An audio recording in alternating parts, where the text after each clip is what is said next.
Okay, continuation from where we left off last time.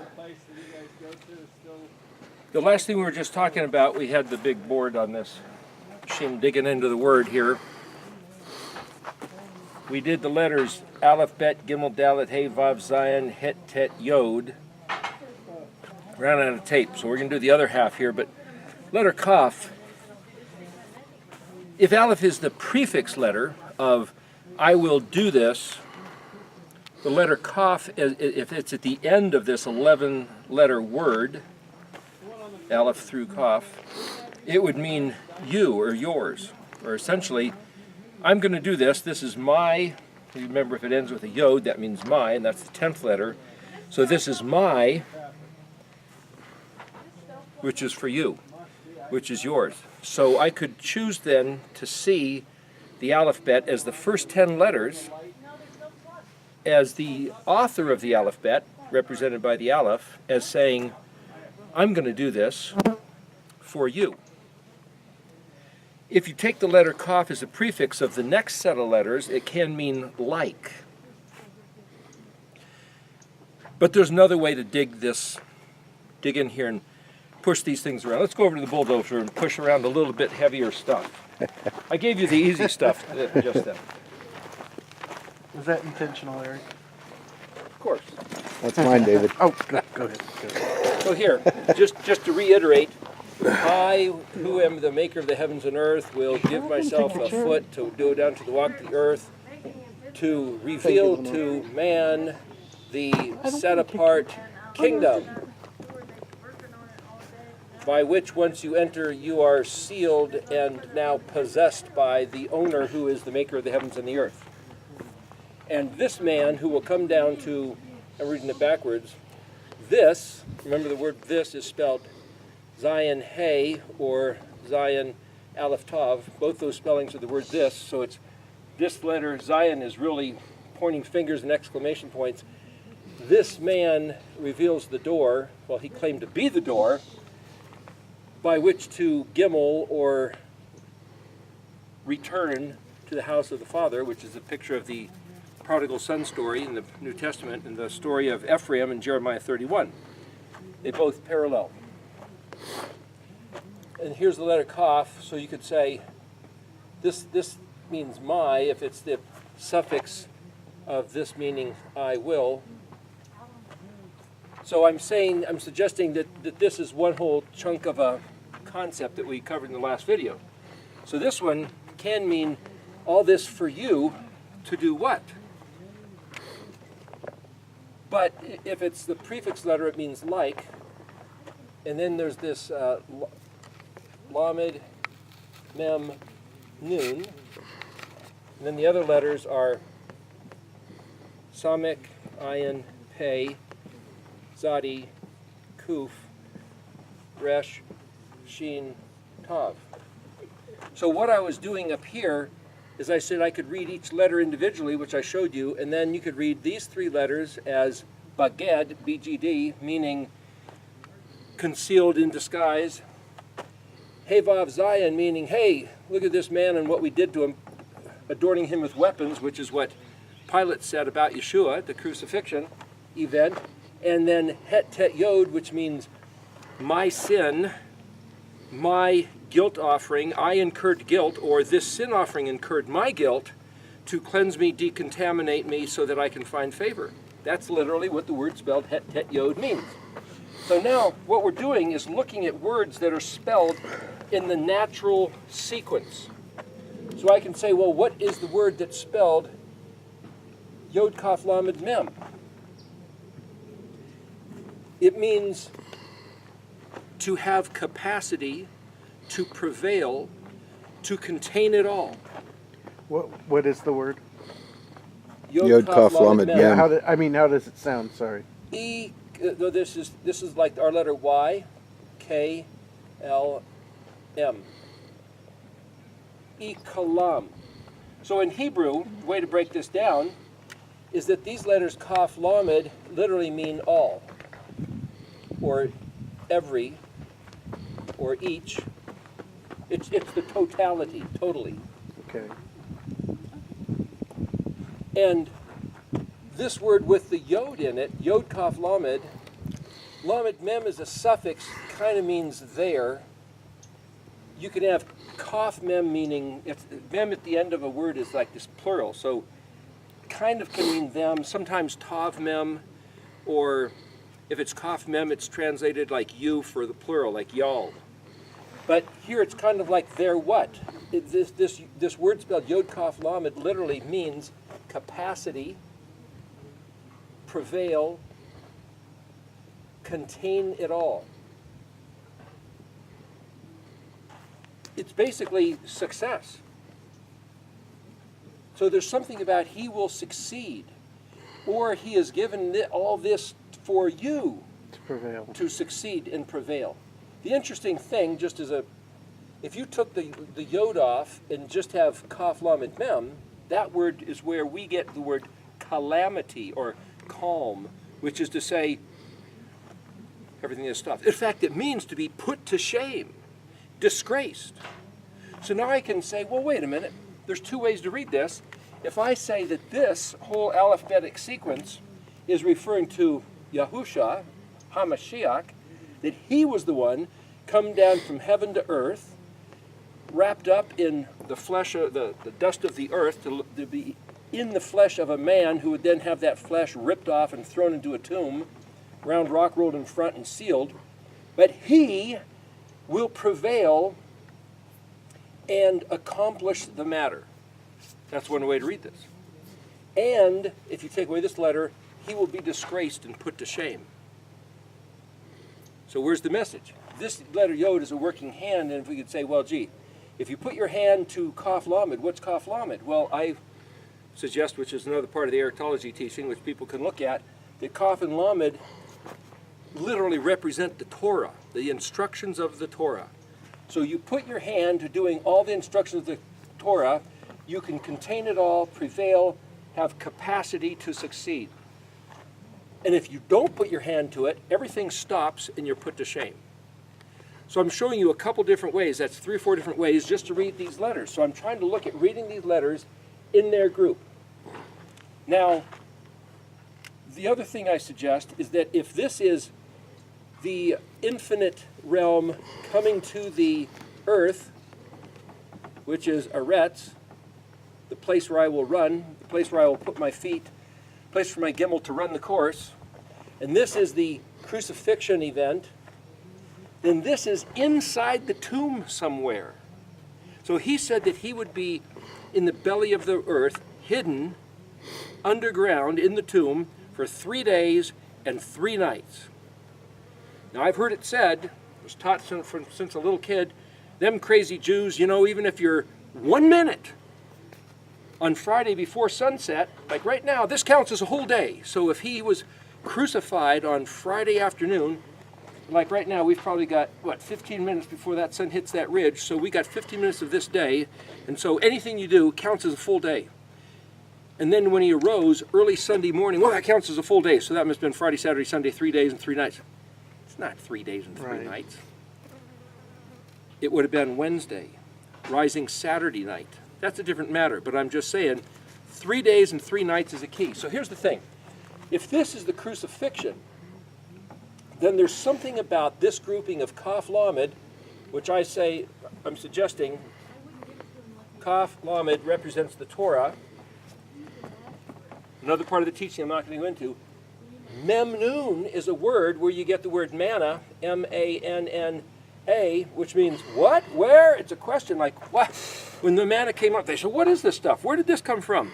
You could even say he's thrown in the tomb, and where did he go? What became of his teachings? Who is this guy really? Where did he come from, and what? Was he special, was he not? Was he a bum? Was he a crook? Was he an idiot? Was he a troublemaker that the Romans had to kill him? And it's like, so there's some kind of question here with the Mem Nun. Why I'm saying this breaks into groups is because according to the Mishkan pattern, Het, Tet, and Yod line up with big white fence. Kaf Lamed line up with the barbecue grill. There's the 4 horns on the altar and the barbecue grill. And then Mem Nun lines up with the laver. What does a laver have to do with manna? The point is, Mem is basically like a womb or a bowl of water, and Nun is the baby growing in the womb, which births after its gestation period, in which case you have this is like Pesach, the big white fence, I'm your Elohim and you're my people. He bought them out of Egypt, or took them out of Egypt. He didn't buy them, he took them. Kaf Lamed lines up with the Torah, or lines up with Chag HaMatzot, the festival of unleavened bread. And then this lines up with Shavuot, which is counting, Shavuot, which is counting 7 sevens, 49, and the 50th day is the day of waving the loaves.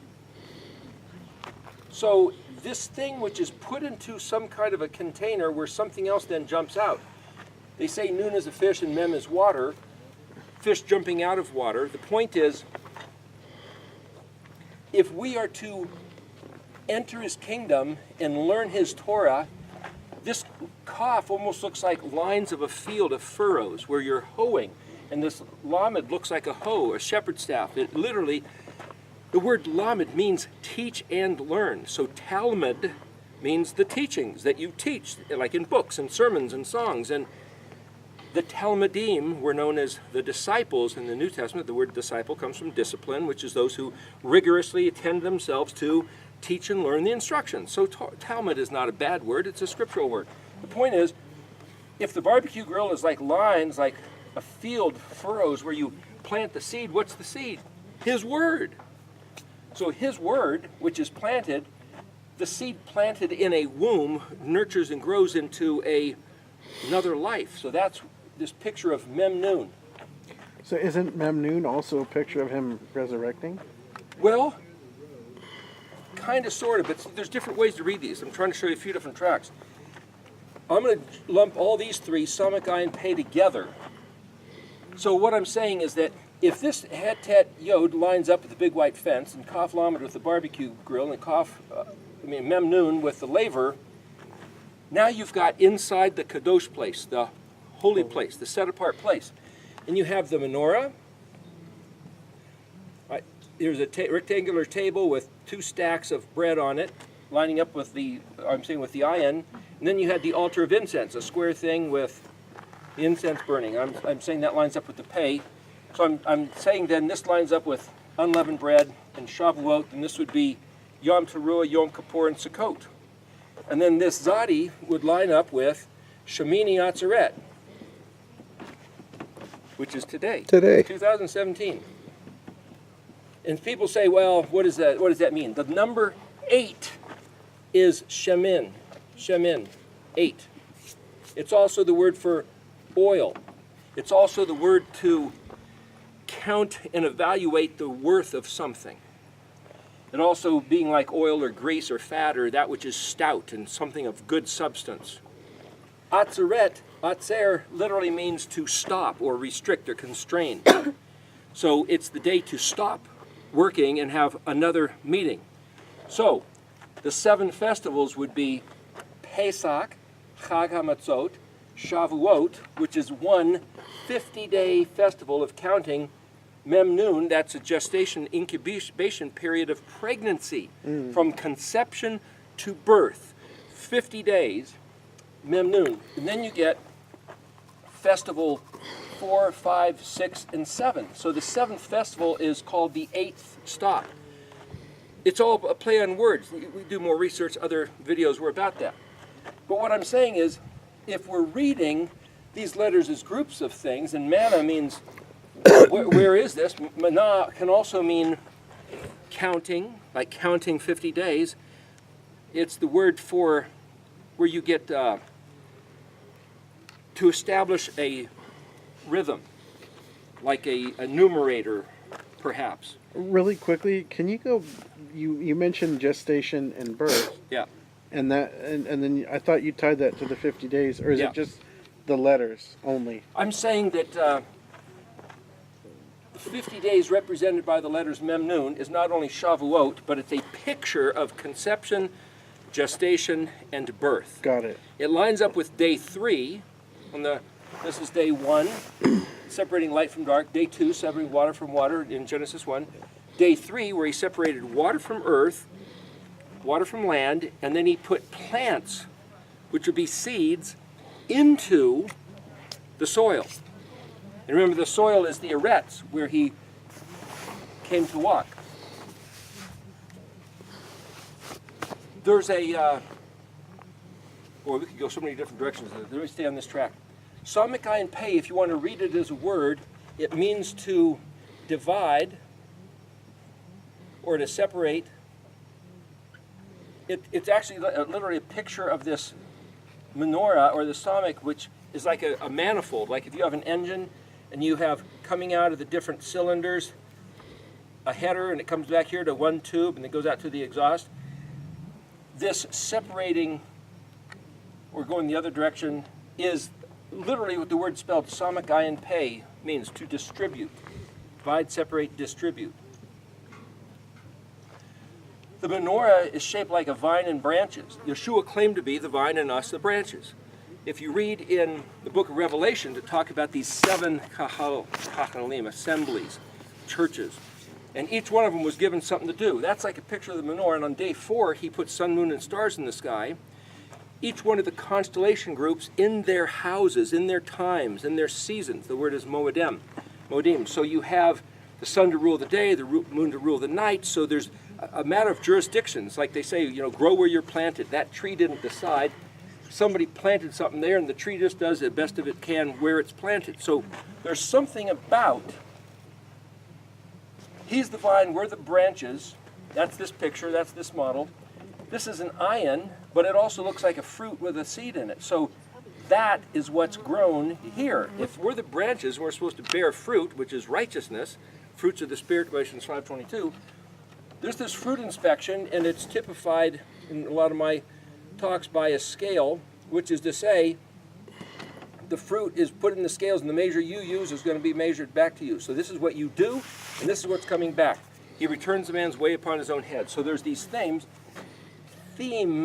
where this is a mouth that opens. Well, a mouth eats the fruit that was born here. So these three work together. So the whole idea, these three work together. These three work together. These three. These two, then these three.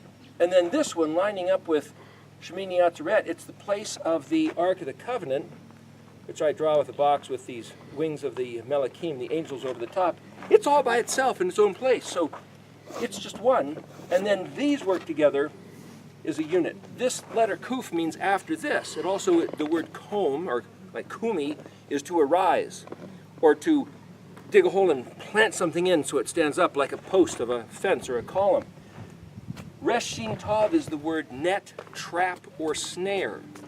If you put an aleph in front of it, it means betrothed. Well, who's betrothed? If you're betrothed to somebody, they're basically in your net. You've got them. If you harvest your stuff, bundle it up, and take it with you. So here this kuf is kind of like a sickle shape, where if you can read this, he says, I will be crucified, go into the tomb, and then here's this grouping. 1 day and night, 2 day and night, 3 day and night. And then Zadi is a sprout of resurrection, coming back to life. So is Noon coming back to life, or Zadi? They're both related, and if you look at Jeff Benner's orthography of his letters, they're almost exactly the same. One is drawn like this with a line, and the other one is drawn like that with a line. It's like, gosh, they're so hard to distinguish if you're using the pen. That's why I don't use those forms of those letters. But if this represents resurrection, you could say, okay, resurrection of who? You could say, well, this is the resurrection of the Messiah having been put to death back here by Pilate.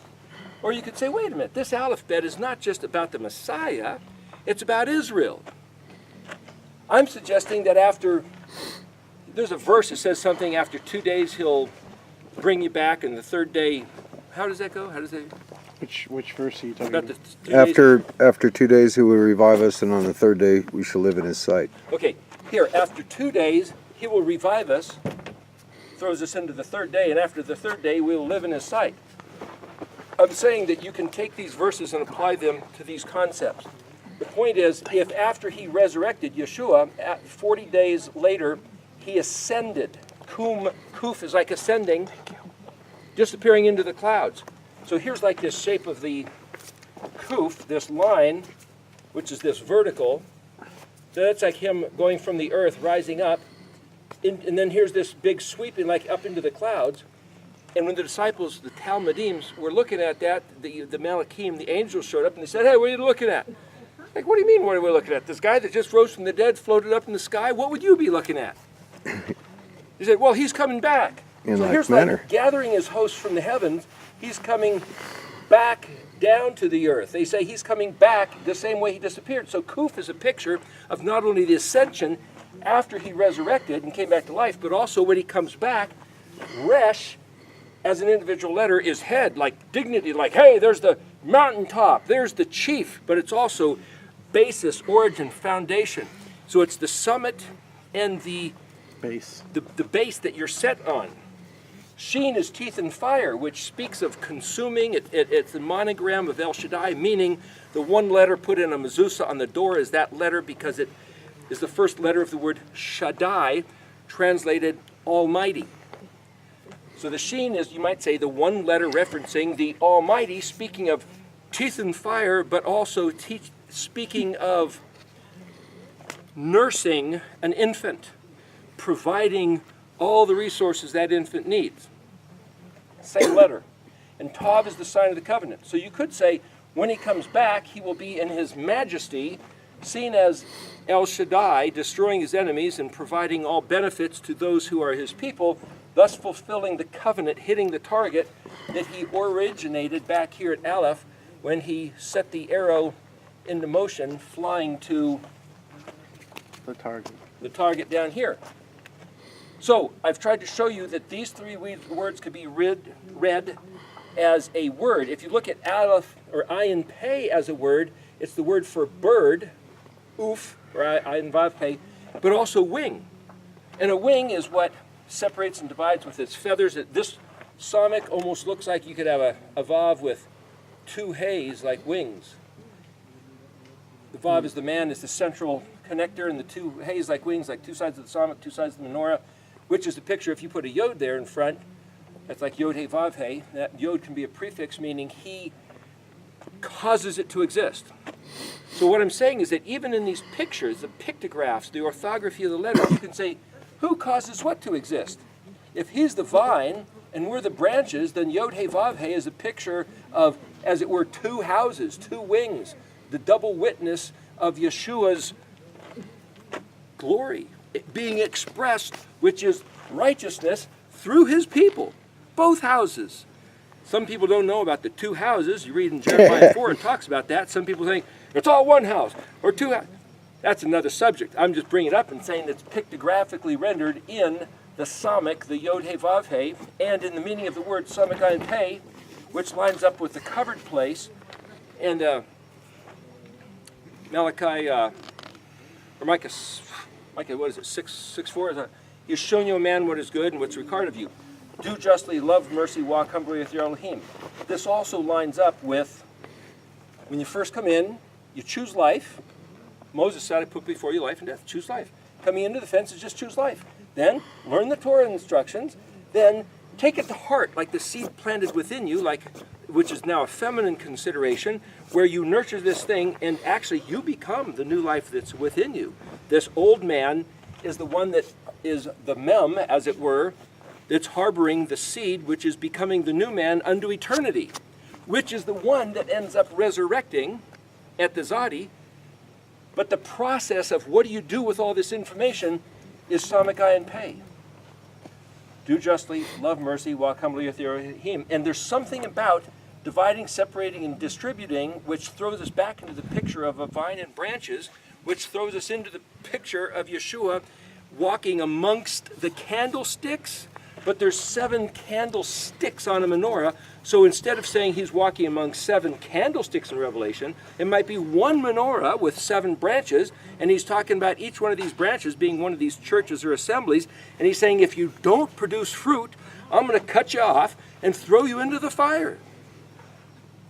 Then there's the word, he was holding 7 stars in his hand. What could those be? Could those be related to this? The word star is kakav, and the letter kaf is a prefix, means like or as, and then kav is actually a fire extinguisher.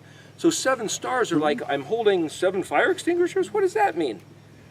Star is something which glows with fiery light. Does that mean he'll quench the branches? Or your mind has to sit there and start running and contemplating. I'm just trying to give fodder, food, for people to think if they choose to. And then these are, after this, remember the kuf is the back of the head, after this, when he comes back, this is going to happen. Now, so what's all this about? In Isaiah 54, verse 5. For your master is your maker, Yahweh Zavot is his name. Your Redeemer is the Kadosh of Israel, Elohim of all the world he will be called. For your master is your maker, Yahweh Zavot. Yodhe Vav He Zavot. The word Zavot, who was it that asked for us to cover this subject? Okay, it was Jesse. Jesse? I'm not sure. He said he was just, somebody asked. Zadi, Bet, Aleph, Vav, Tav. So he said his name is Yodhe Vav He, Zadi, Bet, Aleph, Vav, Tav. He said this is his name. He said that's his name. I've talked to some people who say it doesn't matter, he's got many names. But when he was asked, and he made a declaration, this is the name. Well, what does that mean? It's translated master. Well, there's no word master there. And then hosts or legions. Let me tell you how that works. This word Zadi Bet is the word for turtle or like a covered wagon. So is he the Yahweh, the master of covered wagons and turtles? Zadi Bet Aleph is army, or that which swells up. Like if you have a couple farmers and a guy calls an army together, he's going to get the whole county full of farmers, and when they all get together, now they're an army. So the picture of a turtle with this swollen back is something massed. A covered wagon, as compared to a flatbed trailer, is something that now is massed up. A tarp compared to a tent, it's the same picture. We're trying to read pictures. So Zadi Bet Aleph is something that's swelled up. If I take a little flimsy piece of an uninflated balloon, it's just this nothing, and I can blow it up and inflate it to something, that's the picture of what Zadi Bet Aleph. But aleph-tav is the word pronounced ot, that we mentioned earlier, that literally is a sign, a symbol, and insignia representing an agreement of our stipulations. So if you have a contract and somebody says, do you agree? Yeah, you could put your name, just sign X if you want. Or at the X, sign your name. So the X is the symbol of an agreement. So the letter Tav at the end, shaped like an X, simply means here this letter represents some kind of sign that represents something else. That's what I was saying with the 405G earlier. Even if you didn't know how to read that, if your eye could recognize that as a picture, you'd know it represent a certain type of heavy equipment with certain implements, such as the pusher being able to move different ways and strike. Anyway, the idea is, what's aleph-tav? It's a sign, a symbol, a thing that means something else. The dictionary also says aleph-tav is a letter of the aleph-bet.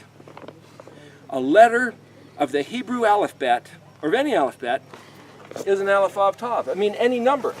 This whole thing is an aleph-tav, but so's this, and so's that. So it's a character. Each character is an ot. So here's the thing. Let's just play with this word zavot. If Yahweh is the word master is implied because it's just Yahweh zavot. But zev, or zevah means army. What's an army? Something which is amassed. If he originated these 22 letters, then the mass of these 22 letters is his zavot, or zevah. And this means plural, so this is army plural. So but this is also letters of the alphabet. Huh? So it's a play on words. It's a play on words. So let's suggest, just like the United States military, if you see a picture of an anchor, you say, oh, that must be the Navy. If you see a picture of some wings, with a star here, oh, that must be the Air Force. If you see a picture of something with maybe a wheel and maybe a cannon or something. Oh, that must be land, that's the army.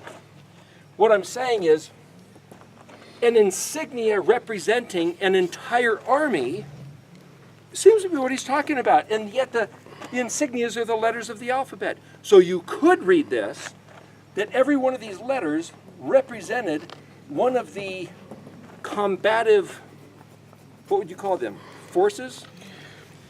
Like the armed forces? Yeah. Each one of these 22 The letters branch, represents a each type branch. of armed forces, a branch A branch. of the military that Yahweh has at his disposal. An order? Excuse me? An order? An order? Just kidding. The order of Melchizedek. Which one might that be? We're gonna sidetrack them, Terry. Okay, Just before we get messing into that, with let you. me show you another little thing in Isaiah 13. We were talking about this a little bit ago. Isaiah 13, it says he's talking about a prophecy concerning Babylonia, when Media Persia was, boy, these maps are going nuts. Yeah, I know, it's crazy. But here, let's look at this a different way. Yahweh says here, verse 3 of Isaiah 13, verse 2, upon a high mountain, hoist a banner, raise a voice to them, wave a hand and let them come to the doors of the nobles. I've talked about this in other videos, we won't get into that, but listen to this. I have commanded my dedicated ones. I have also summoned my warriors to execute my wrath, who are exuberant over my grandeur. Another translation says, I have mustered, that's mustering the forces, of my proudly exulting ones who are exuberant over my grandeur. Which means these guys don't care about looting and pillaging and taking personal advantage. They're coming in here, Isaiah 13, to conduct Yahweh's business. And if you think this is about Media taking over Babylon, well, maybe so, but I suggest it's Nibiru, maybe even? Oh, no, that's a whole nother subject we don't have time to get into. I threw it out there as a little mental time bomb for That'll some have to people be the play next with. video. The point is, each one of these letters represents one of his armed forces, possibly. You could read that in the name Yahweh Zavot. Or he who inflates. Remember I said it's like tent inflates, like looking at this tent here, like a turtle inflates? Which means he can inflate every one of these letters. Which means if we look at them as, oh, aleph, that's the letter A. Oh, aleph, that's an ox. Inflate it. Oh, as I have planned, so shall it be. As I have purposed, so shall I come about. The word that goes out of my mouth won't return void. It will accomplish whatsoever I put it forth to do. So aleph and tav are literally a type of picture of what he planned and set in motion is certainly going to happen in its time and sequence, and the time and sequence is represented by these 22 letters. So I'm suggesting that the word Yahweh Zavot is absolutely specifically tied to these letters of the aleph-bet, where he explains himself, he explains who the Messiah is, and this is all. The Messiah is the quintessential archetype of the Israel man. So it's all of us can be seen in these letters. Hallelujah. And we could go ever more, but we're trying to keep this in the containable. You wanted to throw something else in? Well, I was just saying, it kind of looks to me like when, instead of it being his name, it's like saying his authority is here contained in the alphabet or the letters. There's a certain word which is spelled Samik Lamed Mem. Salam. It's the word for ladder or staircase, as in Jacob's ladder. And in John 1, verse 50, it says that the Son of Man is Jacob's ladder, right? Okay, here's an engineered structure, Samik, a trellis. Lamed is something that turns, but it's an authority, like a tongue or a rudder, or that which steers, means teach and learn. Mem is water, that's a plural. If this was Samik Lamed Hey, it means to weigh, or something you put in a basket like weigh something out, but this isn't Salat, Salam. But here's the point. Jacob's ladder, Samik Lamed Mem. Lamed means to turn or twist. Samik is an engineered structure. So you see pictures sometimes of people done illustrations where there's one of these extension ladders going up into the clouds, but it says angels ascending and descending. Well, I don't know if any of you guys have ever gone up onto a roof, but if there's a guy in front of you and he's descending, you're certainly not going to ascend. You got to take turns. What if it was a spiral staircase? Lamed is a picture of spiral, and an engineered staircase, like some kind of trellis thing, is the samik. You could have this spiraling staircase going up, connecting the earth to the heaven. There's a study about DNA, the double helix, that it's kind of this radar antenna, or that which facilitates communication between the physical and the what? The divine? The realm Whatever of another, other of dimension Elohim is. communicating with us through our DNA. That's a whole other study that people have talked about. My point is, if they say, wait a minute, the Jacob's ladder is actually the spiral staircase like DNA, and Yeshua is, the Son of Man is it the Son of Man? Is it Yeshua? But the word son means ben, which is the construct state of Adam, and this is how Adam was constructed. So there's something about all these letters. We could go more into details, but the point is, these are the DNA, as it were, of Yahweh, that he used to make the DNA of man. So when it says we were made in his image, it doesn't necessarily mean he's got a head and arms and legs, like people think. But this is the commonality. This image of these letters were made in his image. And Yeshua is the one in John 1, the Word made flesh is him. So is this the DNA spiral by which he made us, which Yeshua embodies in its pure form to the fullest extent, which is the communication radar antenna between us and Abba Yahweh? In which case, there's this other verse in Isaiah 54:5. And I'm going to give you my translation just for what it's worth. These bugs are going so crazy here. I'm going to read you a couple verses as I translated them, Erictology model, verses 5 through 9. Just think about this.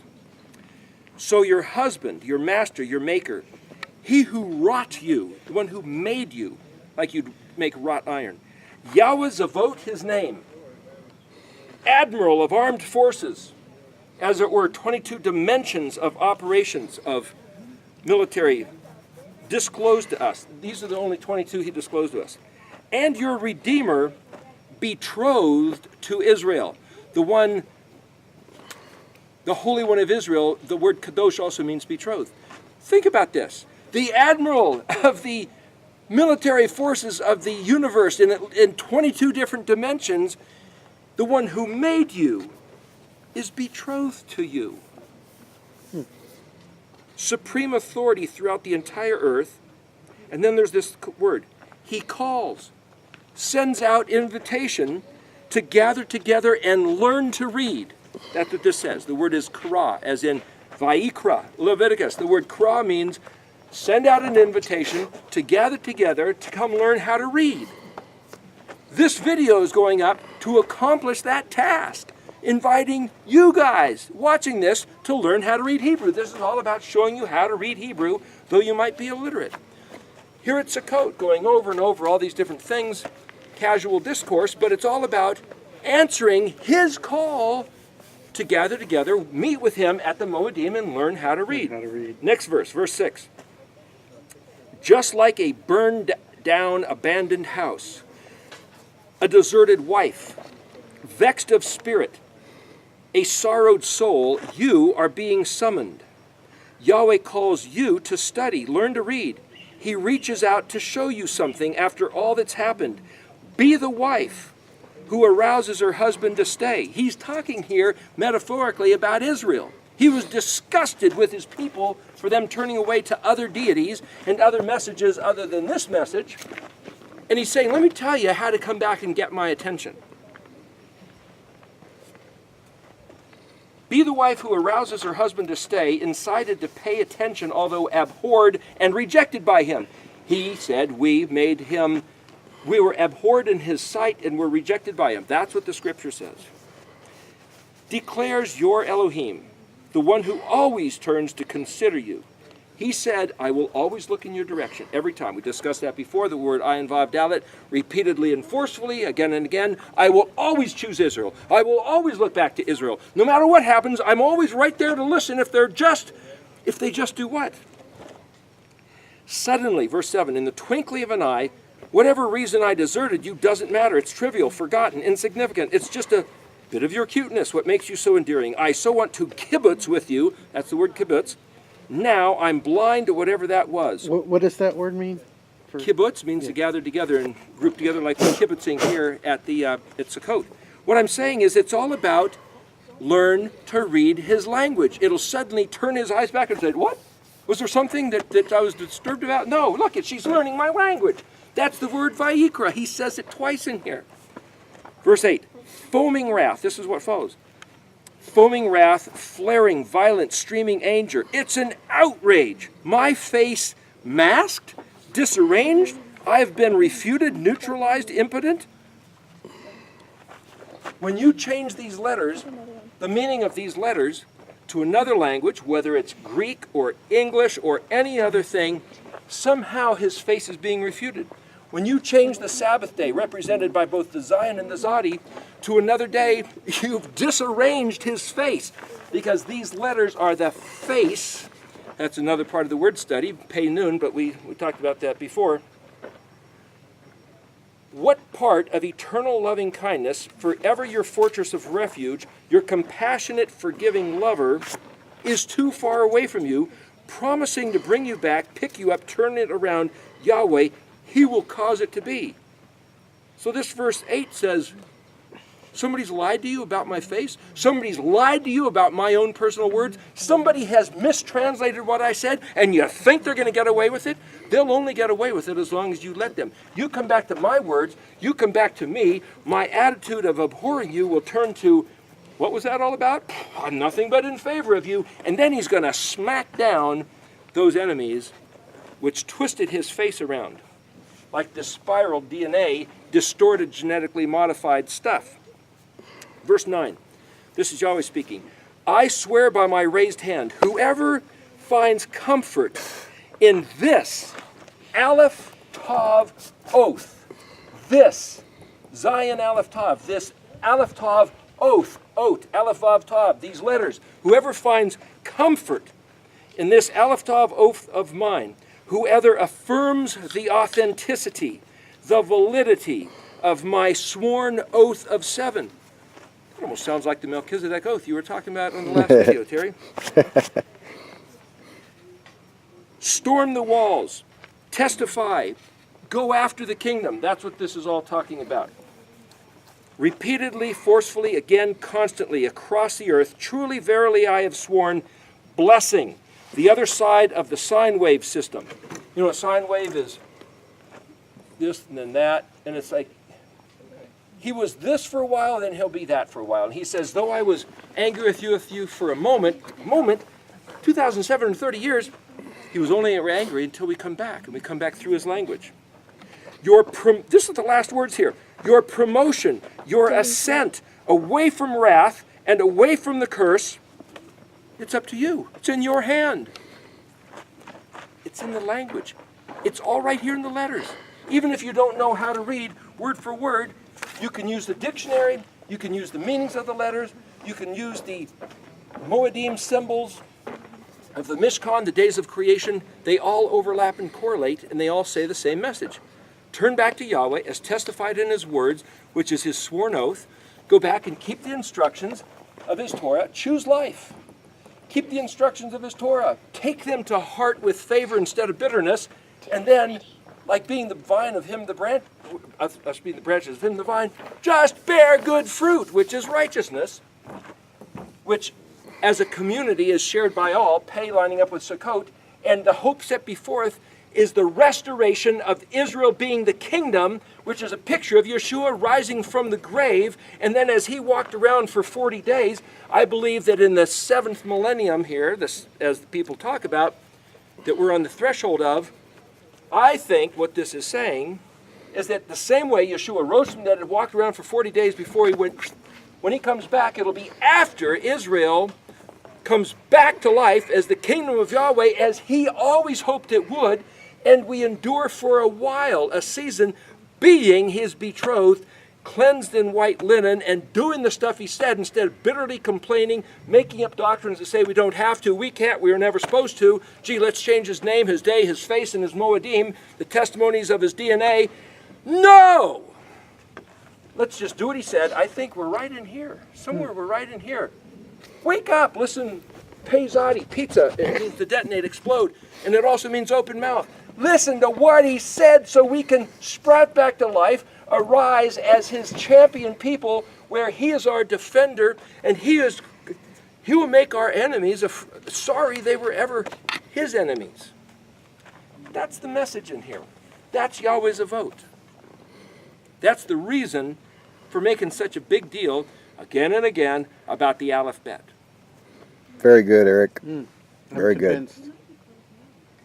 Maybe we should go feast some more now. It is a feast. We've been doing a lot of that. All right, thanks, brother. Shalom.